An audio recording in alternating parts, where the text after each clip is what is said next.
Hola, hello. Welcome to the call, guys. I am just getting everything set up here.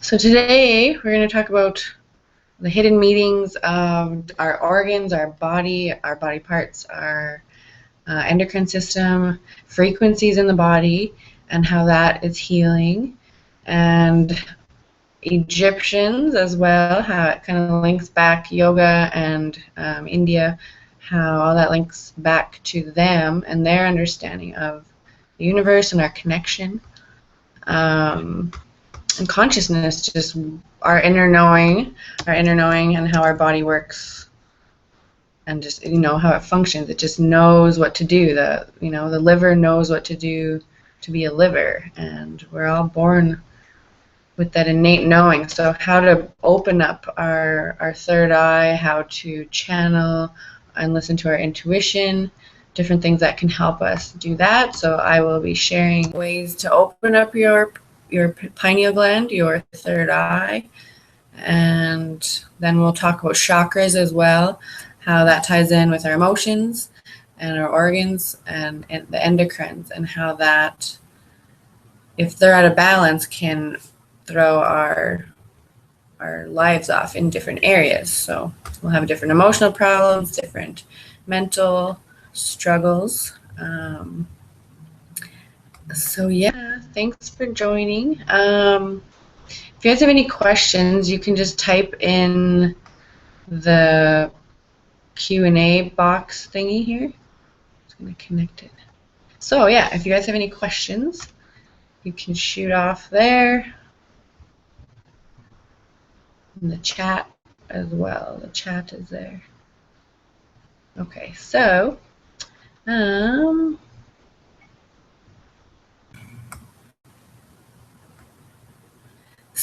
just start with a meditation to scan the body. So inhale, sitting up nice and tall. You can close your eyes and just bring your awareness to the breath on the tip of your nose. Inhale, nice and slow, exhaling slow, and just bring your awareness to how the breath feels as you breathe in. So breathing in, feeling it at the back of the throat, into the lungs, into the body. Where is the body tense? How does the face feel? Is it relaxed?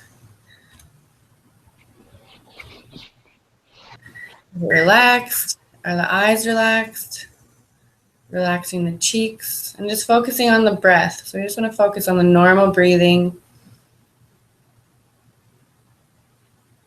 Relaxing the shoulders, any tension at the back of your neck.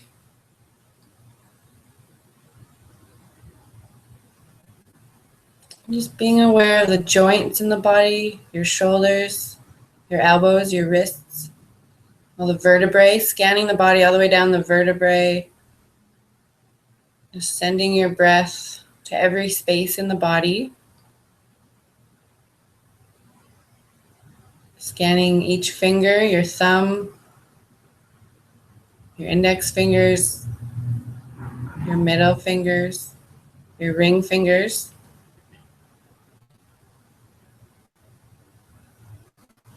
And your pinky fingers.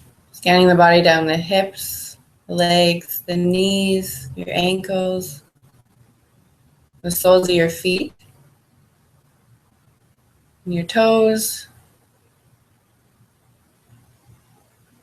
And just breathe in. Imagine the breath filling the body from your feet all the way up the legs, through the pelvis, through the rib cage, through the chest, and all the way up the arms, and through the head, out the crown of the head. And you can open your eyes. And just always bringing yourself to that total body awareness. So that will always bring you back into the moment.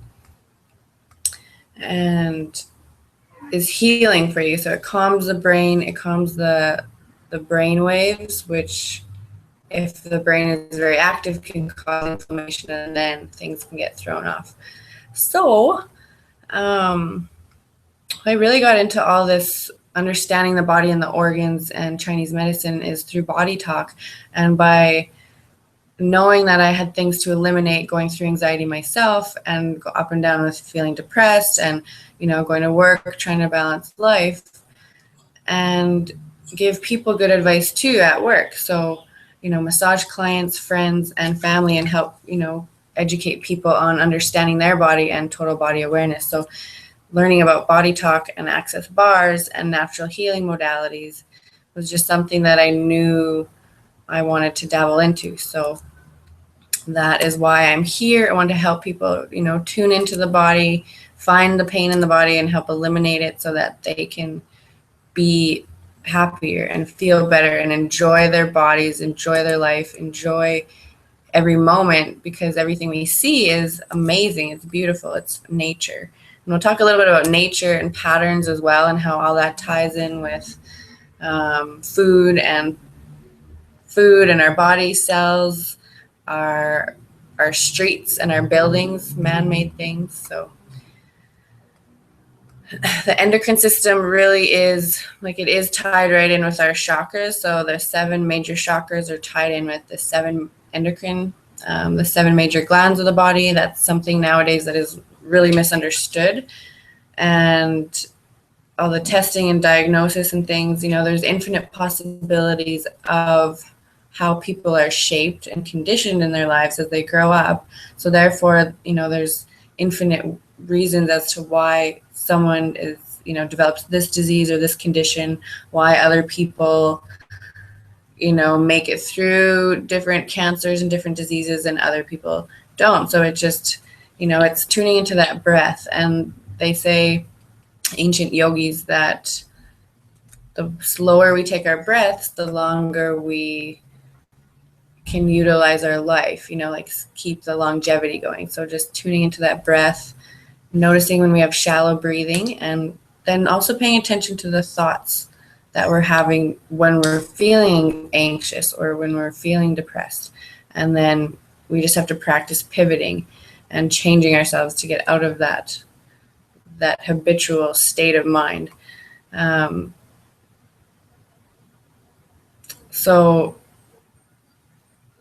anxiety and disease, there's so many underlying reasons as to what is blocked there. So the proper miscommunication between the body and mind, and a lot of natural healing modalities like body talk, EFT, the tapping is just awakening the brain and telling it there's a problem and a miscommunication, so that, and when you tap the heart, it's storing those changes that we're making. And because the body is made up of so much water, tapping it is what helps to help those changes take place. And ancient Egyptians were very in tune and understood the energy of the endocrine system. So it was highly valued by them. And they did a lot of studies. They did I don't know how they understood the entire body, but they understood.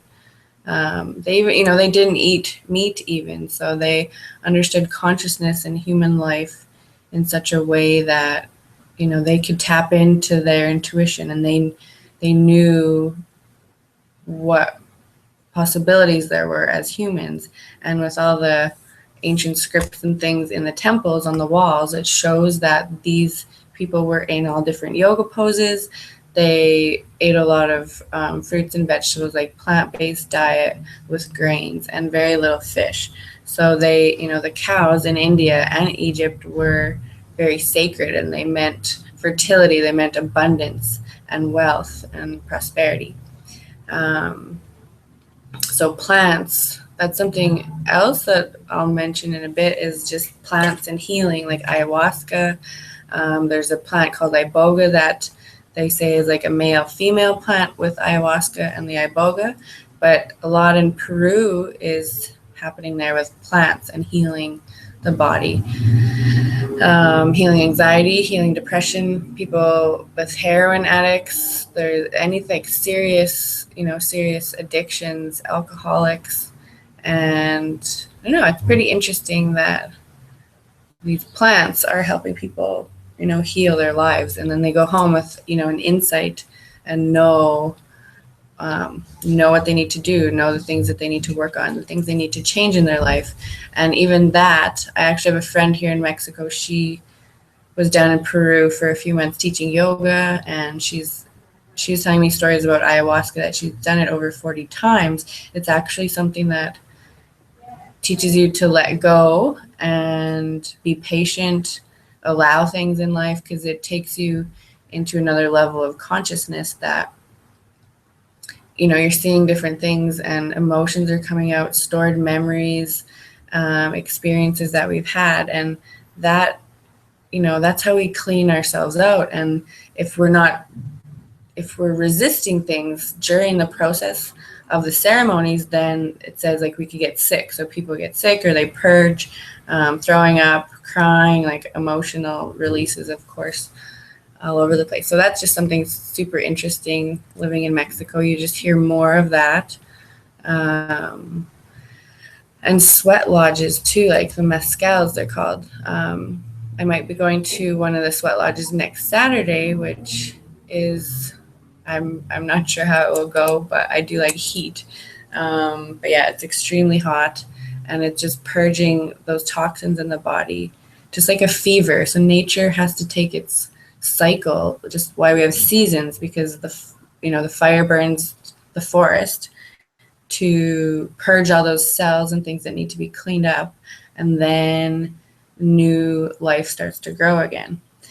Same with the ocean. They say the ocean, actually, there's red tides that come in, which is the bacteria on top of the ocean or on the surface that dies. And they say the ocean actually has its own month, like flow as well, like women. So it's kind of an interesting topic to look into as well. Just nature has to purge. And belief systems, really, it's our kind of, once we start to notice that it's an illusion, and the consciousness that is all around us, everything around us is consciousness, and we're conceived without even having a brain yet. So the body just knows what to do. It knows how to heal itself. And the more and more we can balance our bodies, balance our mind, overcome obstacles that are holding us back, like different belief systems, like a big one is money. Being spiritual, is it spiritual to be a rich person, or is it okay to have so and so much money? People associate money with being evil or greedy, and so it's really all just our core frequency, that whatever resonates with us, and everything in our life is aligning with that frequency. We need to see that different people will attract different things in their life, because everyone's frequency is completely different just from their understanding. You can live in abundance when you start to recognize that you have the ability to change those things, and to recognize that things are illusions. Like money, it's a currency, an ebb and a flow. So it flows in and out like the ocean, and it kind of comes in as much as it goes out, or as emotionally as much as it wants to be let out, is the same resistance it's going to have coming in. Same with, that's the same thing with relationships, or our diet and our food and emotions. What we think, how we feel, is the energy and frequencies going on around us. So the universe is all about desire and living in abundance. We do need money to survive. So it is one of the necessities. We do need to eat healthy, drink water, and be happy, really. So it's all about being happy, having fun, tuning into what you really want to do. And the thymus is, the Egyptians actually say, I think it's like the first few months of as the baby's growing, when you're conceived, and the thymus is the biggest then, and then as we age and get older, it starts to shrink and get smaller. So it says when we're no longer fertile, the thymus is actually, doesn't function much. And in body talk, the thymus is also, it says it generates our self-acceptance and energy, our heart protection, and defensive patterns. So it defends the body against pathogens and, preventing autoimmune diseases.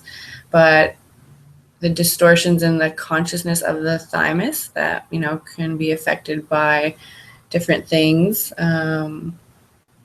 like our self-acceptance is huge. Denying ourselves different things, defensive patterns and behaviors, attacking ourselves. If we don't accept ourselves, then the thymus can, cause us to be sick more. So the primary job of the thymus is to protect our life force, accept ourselves and others, and it just, we want to do something that makes our hearts sing, that makes us happy, because it vibrates sends that same feeling throughout the entire body. And that's why in yoga they do chanting and meditation, because all those different vibrations trigger and access different organs, different glands in the body. So even different music we listen to, we can change the frequency of our body and our mood by obviously eating different things, but listening to different music in a different scale setting that would just have a different frequency, so balance different parts of the body.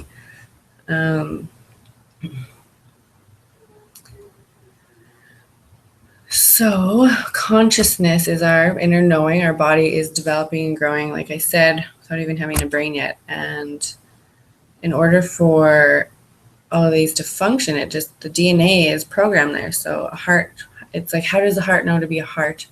And all these things develop into something completely separate. Like all these organs make up one huge being. And it's interesting, Jason Silva, I've talked about him in my past webinars. He has lots of videos on Vimeo. So if you go to vimeo.com and type in Jason Silva, he works closely with Joe Rogan and a lot about the spirit molecule and consciousness and, being our best, doing our, reaching our potential as humans, and talks a lot about patterns, how if you look really closely at the patterns of fruit, like a kiwi or tomatoes. I saw an interesting article actually too that had like walnuts that matched up the cauliflower with the lungs, that helped the lungs. The walnuts look like brains and they were good for the brain. So it kind of is interesting that nature, it stays in patterns, and how our capillaries, they compare it to, back alleys and the little dirt roads, let's say, and then our major arteries and nervous system are like the highways.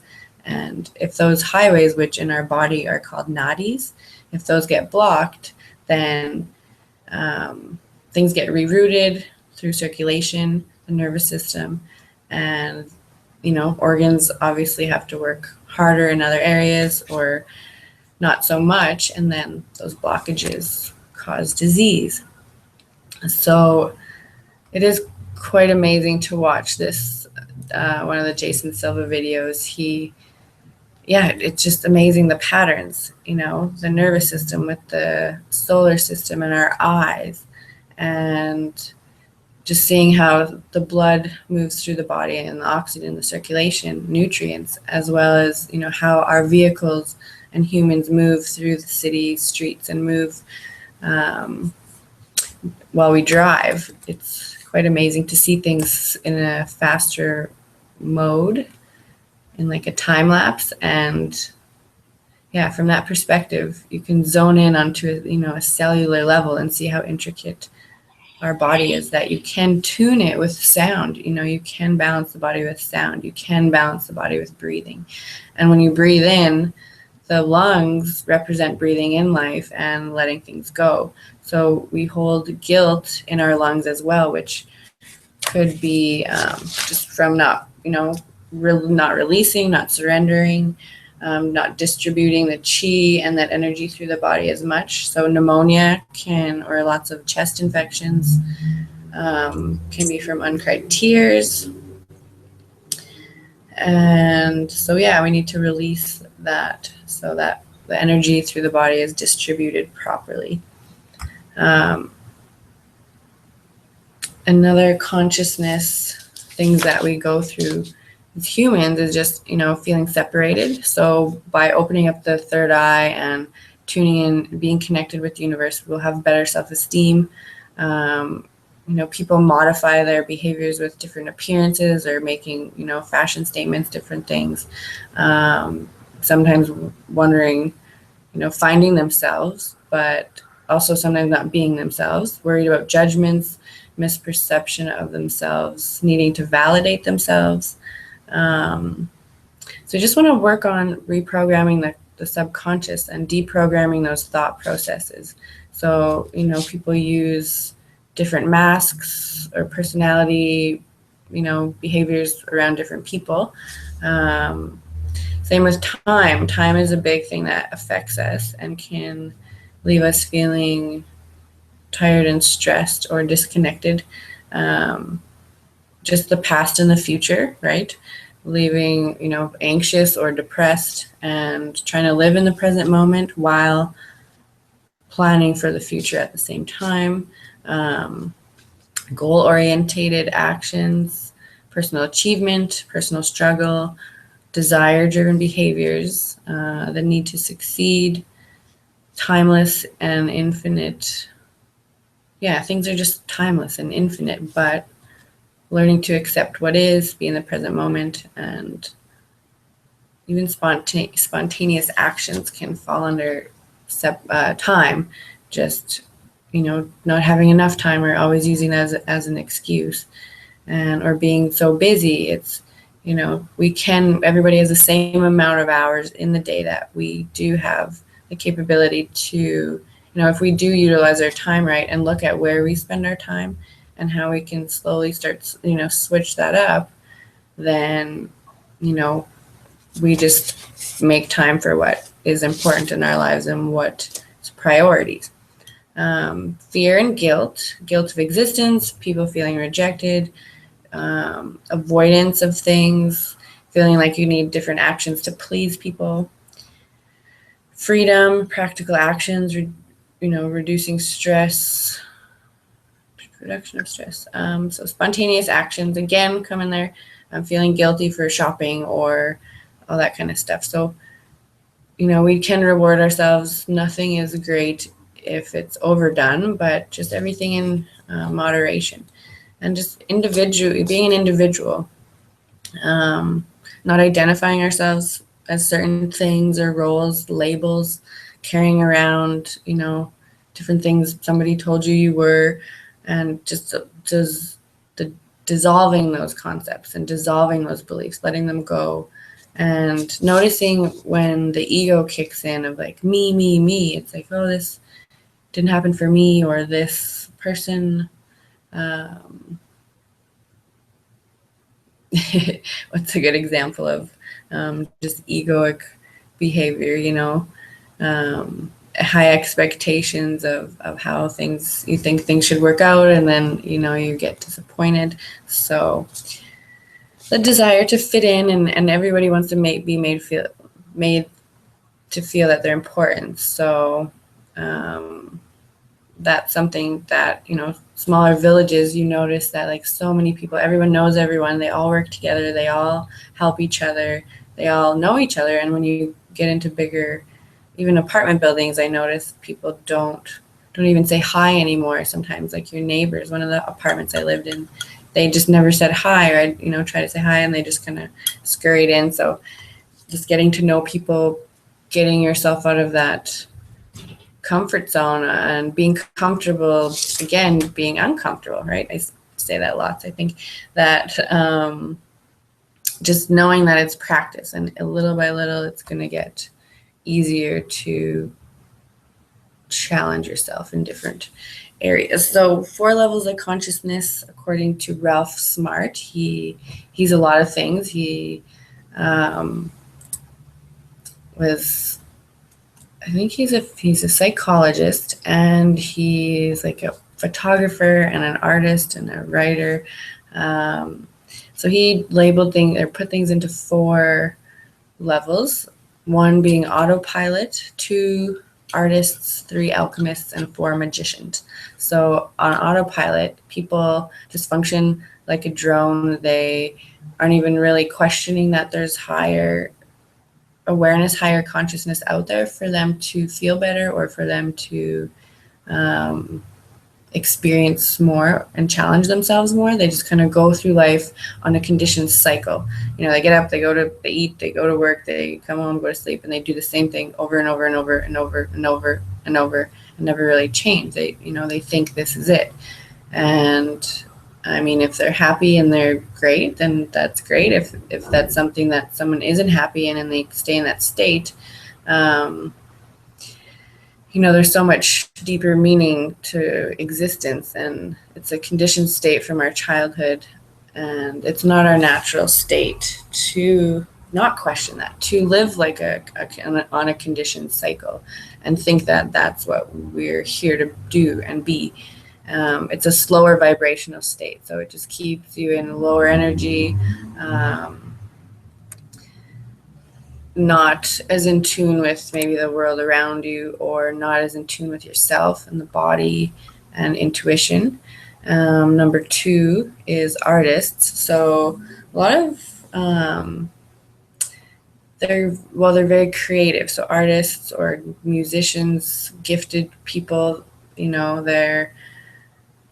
many of them are unaware of how to use that energy. So a lot of those people end up being depressed, and they're very, very creative, but they have so much of this energy and picking so much up that they end up being depressed because they don't know how to utilize it. So there's so many articles that talk about people with anxiety being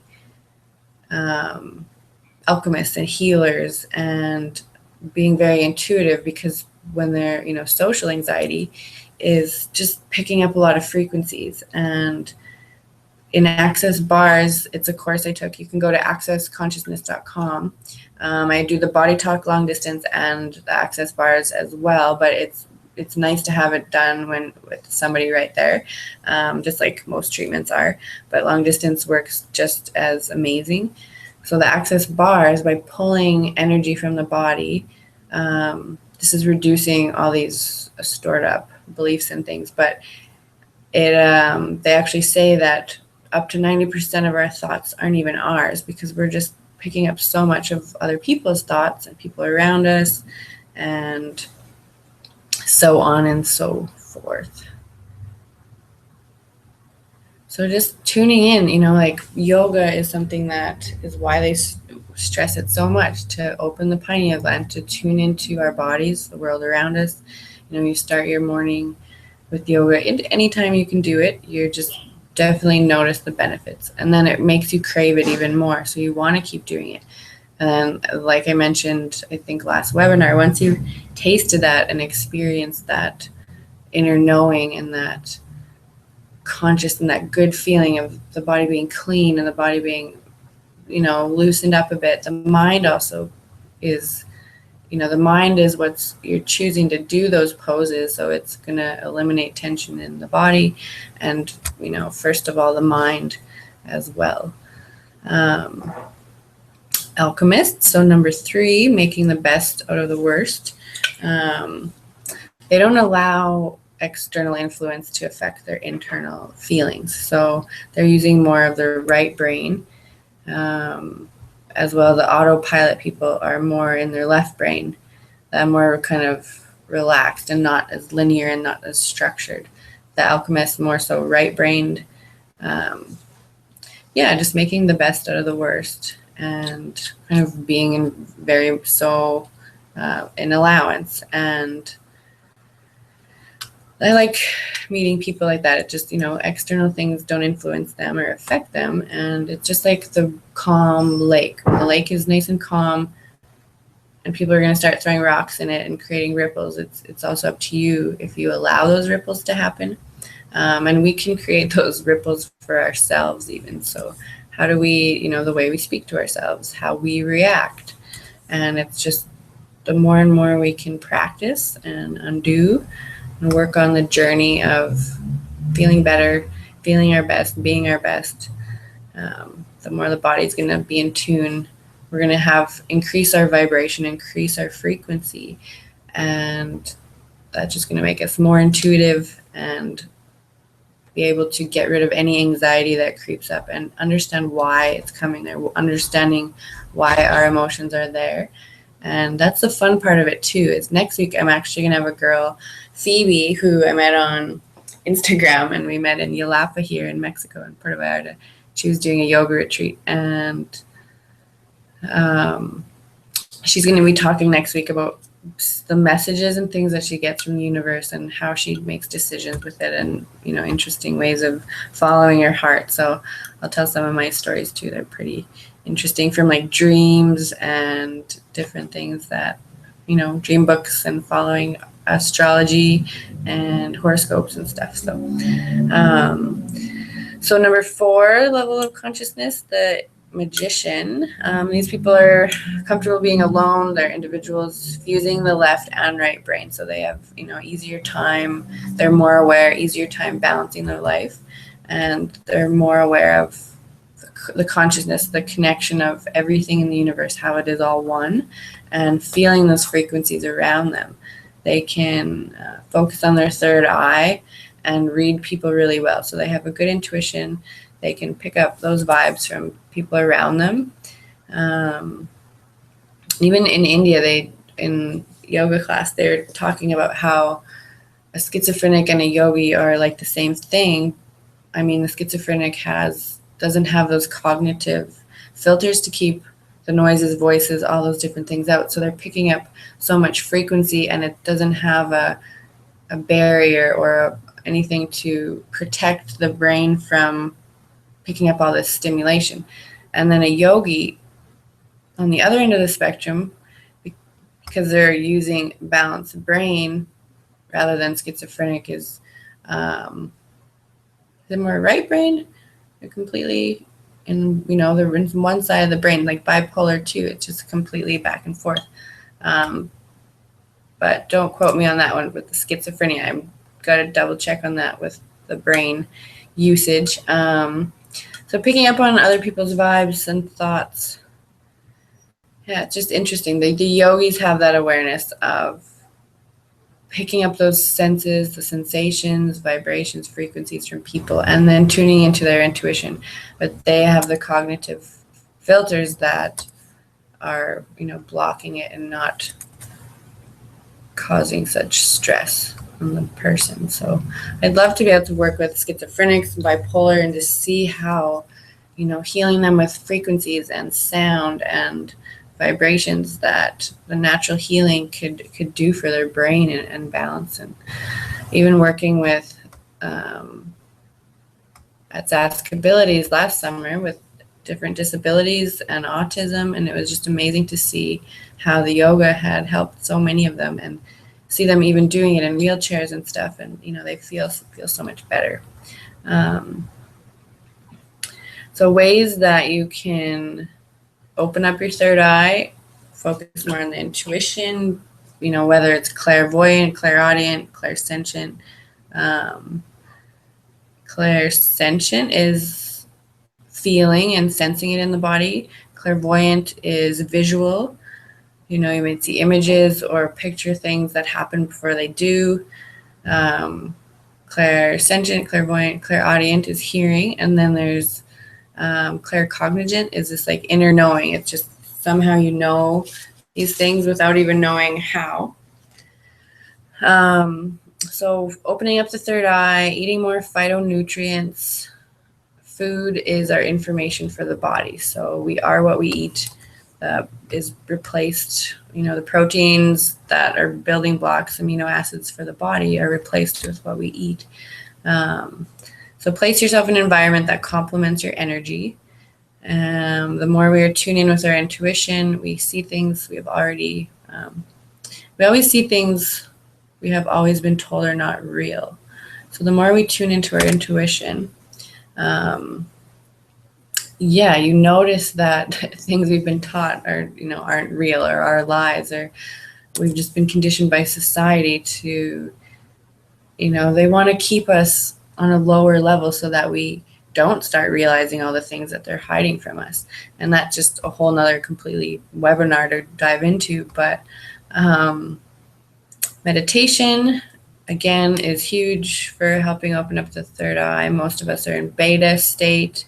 It's a deeper meditation to alpha, to higher consciousness, which is the theta, and then delta, so like a deeper consciousness. And even, when you're going to sleep and your body twitches, that's, they say, the soul just leaving the body. If we do astral travel at night or dreaming, but that twitch is just the level of consciousness, and our soul not leaving the body, like dying, but leaving the body on another level of consciousness. So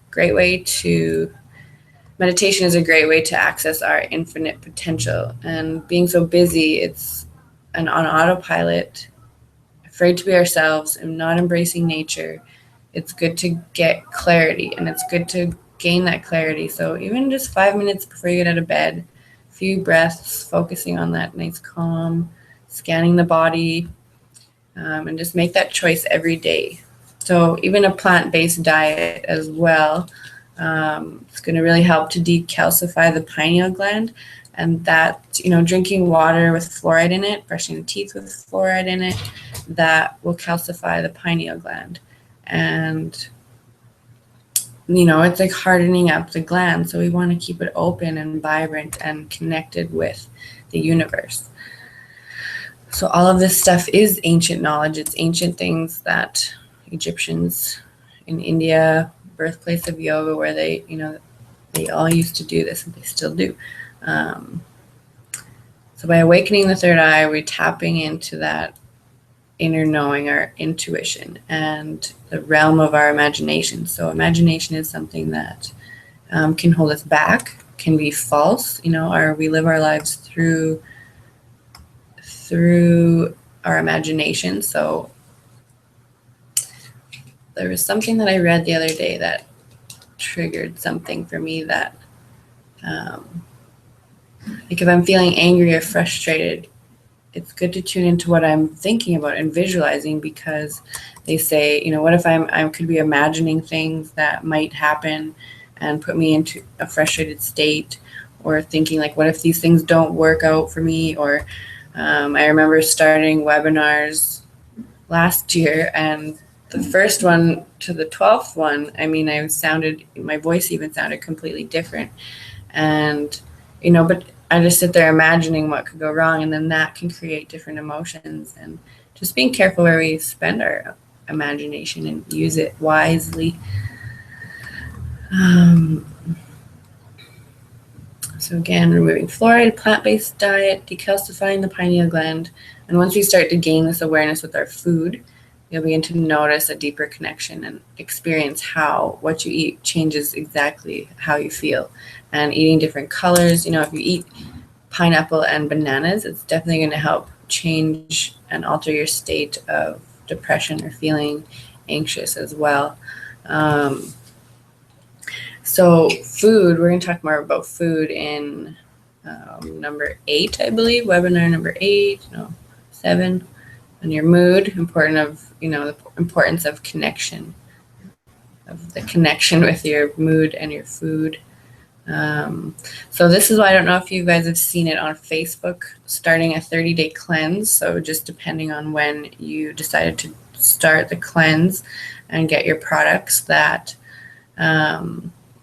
something that I wanted to really work on is I work out all the time, do yoga, eat fairly healthy, every once in a while allow myself to have a chocolate bar or something. But yeah, pretty, lots of fruits and vegetables, lots of juicing, quinoa, sweet potatoes, focusing more on the high glycemic index to monitor that. So it's, eating more low glycemic stuff that doesn't spike your blood sugar level. And needing to watch tortillas in Mexico because there's taco stands everywhere. But working out a lot, and then taking protein shakes and stuff to get extra protein, trying to eat more greens, and still not being able to lose the extra layer of fat around the tummy. So I'm starting this cleanse. My roommate has been doing this cleanse. She's a nurse, and she has been using not all the products that come with the cleanse, but for over 11 months now. And she said she's seen a huge improvement with her mood.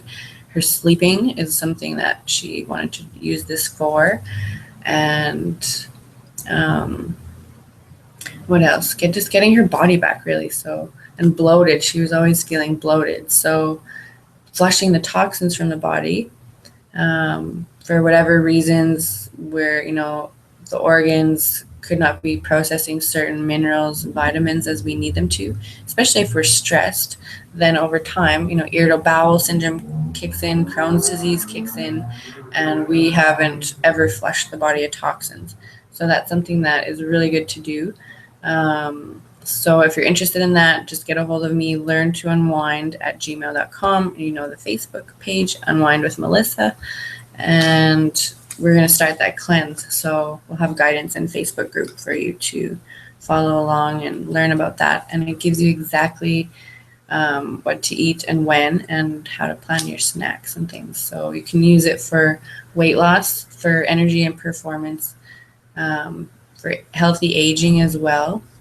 And I know a lot of CrossFit people are using it. I've been going to CrossFit more and wanting to just, get the best out of my workouts, because when you work hard and then you're not seeing your results as much, people fluctuate and go up and down. And it's really, sometimes it's not about eating less, it's about eating more of the right things and getting the proper stuff in the body to fuel back what the body needs to repair that tissue. And the more protein you get, the more you're going to notice those results, because the tissue will be able to repair quicker. And just in general, flushing the body of toxins. If the body is full of toxins and we're working out lots, or we have lots of headaches or breathing, sinus trouble, there could be urinary tract infections, different yeast in the body, like nasal as well, psoriasis, different things, because the body is out of balance. So this is something that really will help to not shock the system, but within 30 days, the body's going to be getting enough the nutrients it needs. 74 trace minerals that is in here that we don't get in our normal diet, or takes like 48 cups of spinach or something to get what we need. So we don't have time to eat all of that as well. So it's nice and convenient to do this 30-day cleanse. And then you can just kind of pick a couple supplements, things that you like to maintain with workouts or yoga, or even if you're just doing gentle stretching. And there's different ways that you can arrange your plan for your goals. So the lungs we talked about were more just letting things go, breathing in, letting life go, taking it in. It's also connected with the skin and depression as well. The large intestine also has to do with letting things go. So if people are constipated, they can be more control freaks, and they don't want to let things go or be out of order.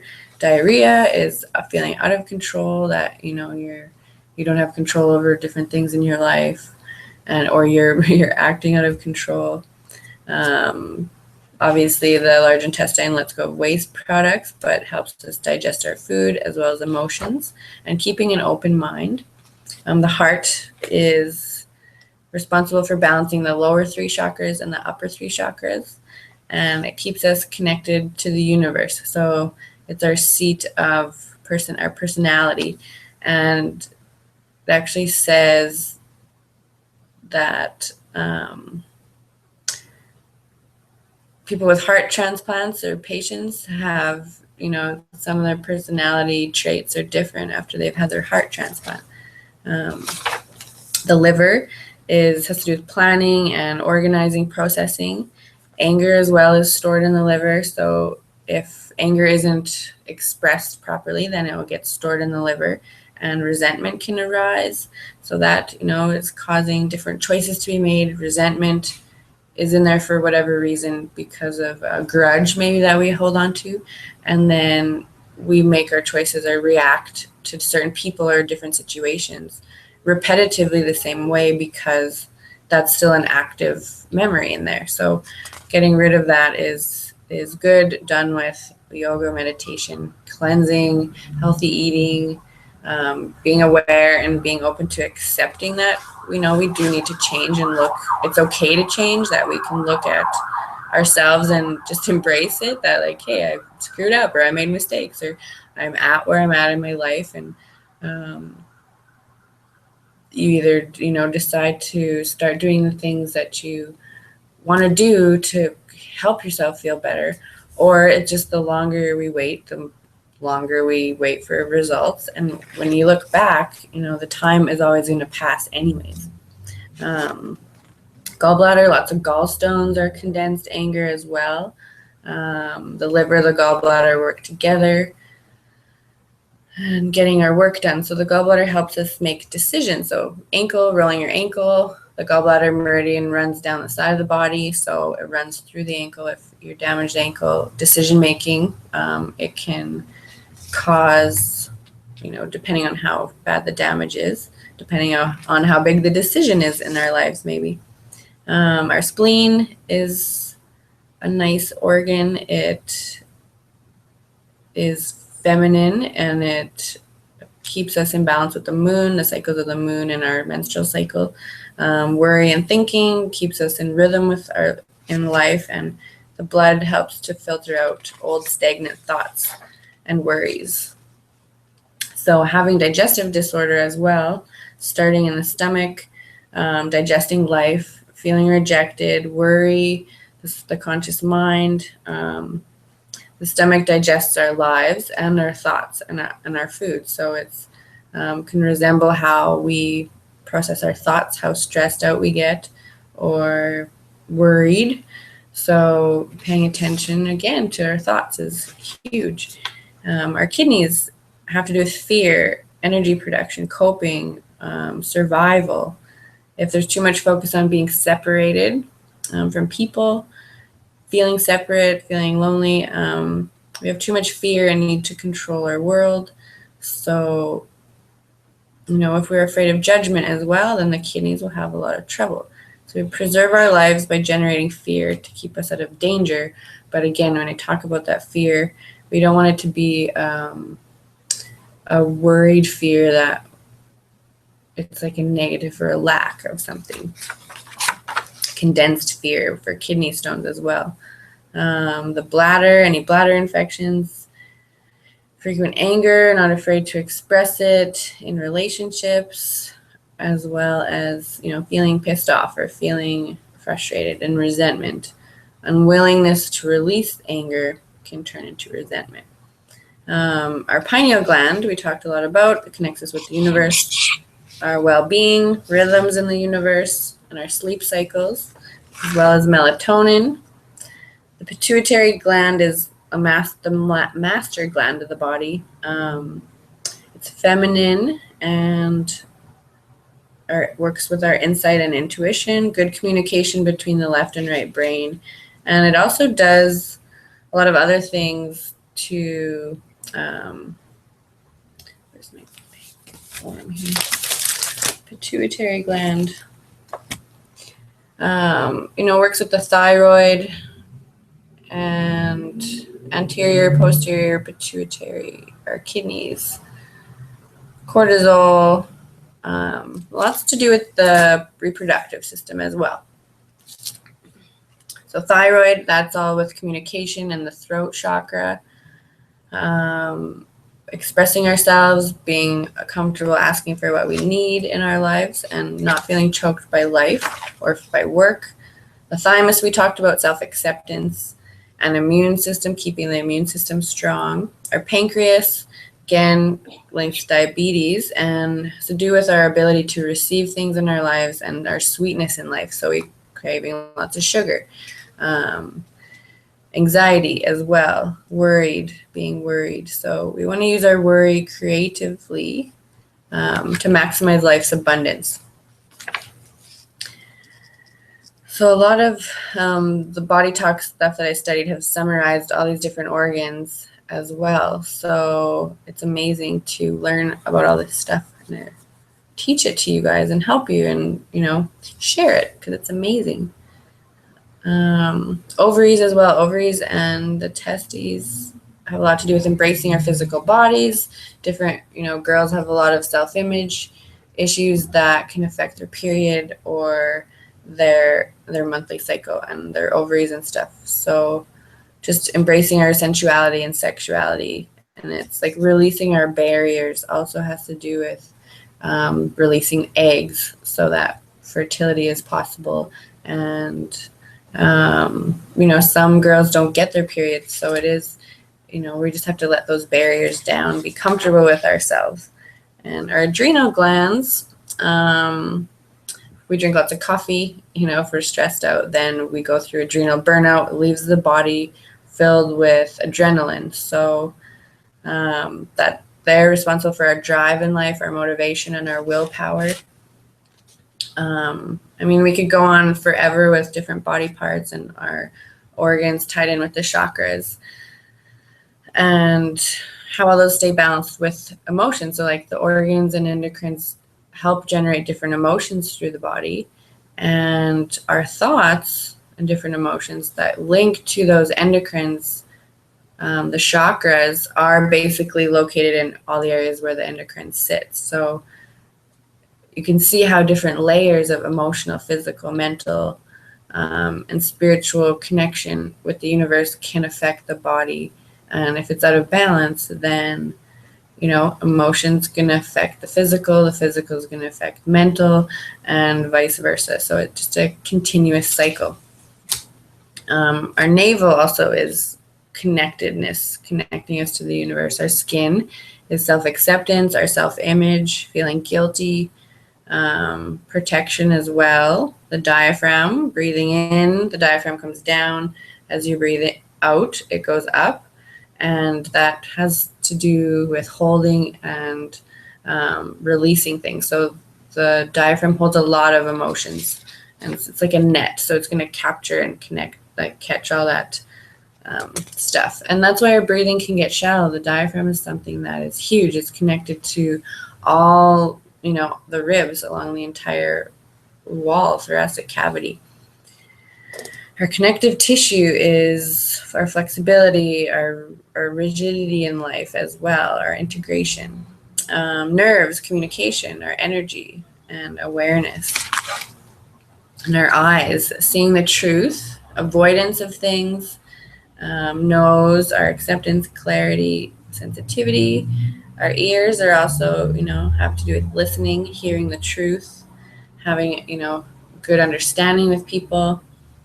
The mouth, of course, communication, acceptance, gullibility, and our tongue for taste and nourishment and communication as well. So there's different, I know lots of people with different feet problems, foot and ankle, being grounded. So our feet, if our feet are sore, we might be spending a lot of time in our head. We're not grounded. We're not feeling our feet when they're connected with the earth. And our wrists, stomaching life, digesting life, doing things with flexibility and ease, and handling life with ease, just not being so busy and hectic, and again, spending lots of time in the head, hanging on to life, and holding on to things so tightly that can cause emotional trouble in the heart. So embracing our life or holding things in, we could close ourselves off. So the heart meridian and the lung meridian go down the hands, and that has to do with embracing life, opening our hands up, receiving and giving. And if we feel closed off, then the hands will have trouble. But it's all coming from up here. So in the heart, if the heart's open and we're accepting things, then the hands should be open. Our knees have to do with flexibility, fear as well, and carrying us forward in life. So the chakras, again, I was talking about if the nadis, those energy highways, if they get blocked, then different pathological disorders will take place.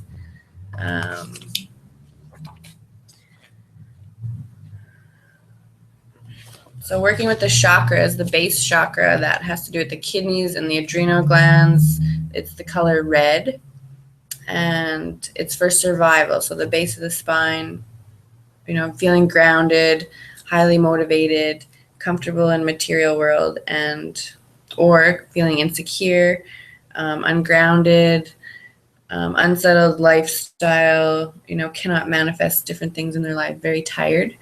So if the chakra's out of balance, then those different things could cause trouble.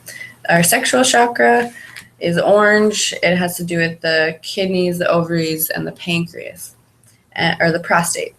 So again, our self-love, body experience, or body acceptance, and our just ability to experience sexuality, like our sexuality and sensuality. Can be self-esteem issues, joy and pleasure, obsessive compulsive, even lack of joy, jealousy, different physical ailments with our reproductive organs. Our solar plexus is tied with the liver, gallbladder, stomach, spleen, and it is yellow. So sitting just in the center of just behind the belly button. And this one has to do with our self-worth and proper digestion. It works in that area, feeling accepted or rejected in our environment, having a healthy self-esteem, our personal power, and moving up to the heart chakra, which is the center of all 7. It is green, and that has to do with the heart and the thymus and the lungs. If we don't have a healthy love or self-acceptance, the immune system can be affected, our difficulty finding balance in life, holding on to grudges, and then our blood pressure is affected as well. Lung cancer, and just being able to forgive and get things off of our chest. So those can affect the heart.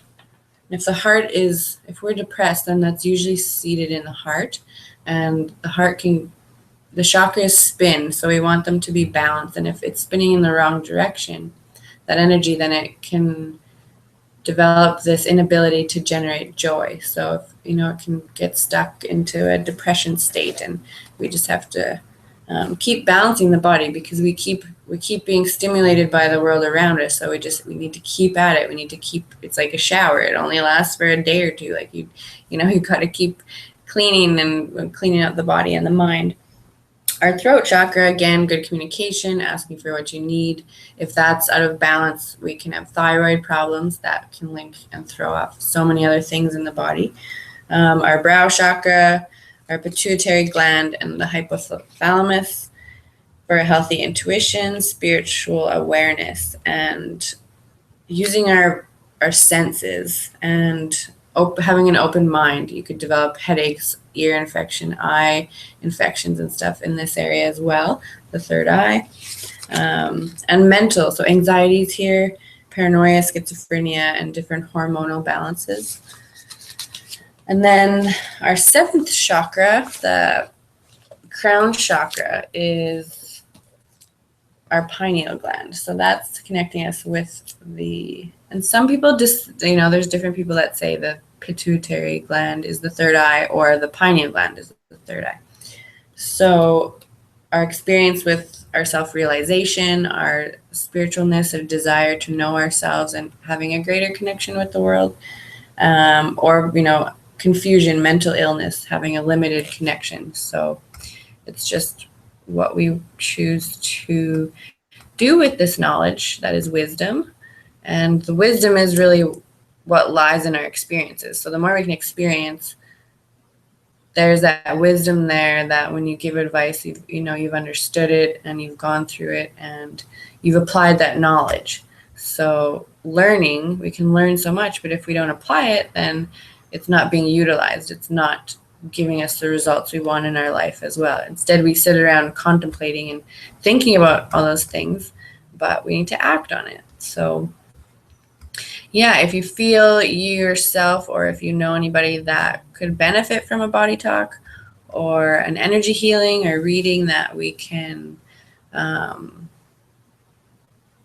it can help them balance and find, maybe what could be holding them back, or a root cause of a different condition, or help eliminate the tension that's built up to that time, like our weight loss, because, obviously things didn't just happen overnight. So we need to take the time to do it and just really dig deeper and learn to let things go and heal the body. So the body can heal itself and it knows exactly what to do. But as for now, we're going to wrap up the webinar. And if you have any questions, again, just shoot me a message or, shoot me a message. And next week we'll have my friend Phoebe on here, so we'll chat more about, we'll have some more exciting things to chat about than just me chatting away. And it will be nice because I haven't had guest speakers on before. And the week after, I believe my friend Amir, he's a hypnotherapist, will talk about just ways to change our habits and notice when we're getting into different habits and ways to eliminate that stress, or the stress we don't even know we don't even know what's causing it, so it helps us to find the root cause of things, and a few other friends as well. So another girl that owns an organic farm here, she has a little deli and boutique. She's going to talk about food and mood, and a couple of my roommates, happiness coaches, and my one roomie was a nurse who was doing that cleanse as well. So she has a lot of clients that are working with that cleanse and getting a lot of results.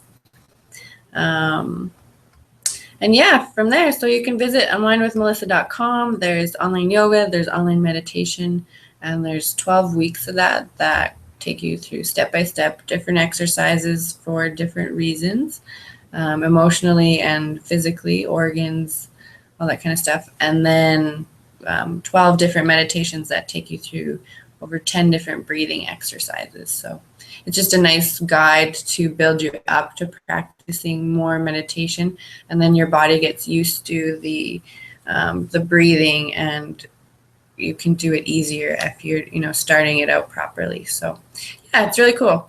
And thanks for listening, guys, and we'll chat with you next Sunday. Again, shoot any messages through Facebook or email, and if you want to, we can hop on a coaching call, a free consultation for whatever you're searching for. But have a good night. We'll talk to you guys later.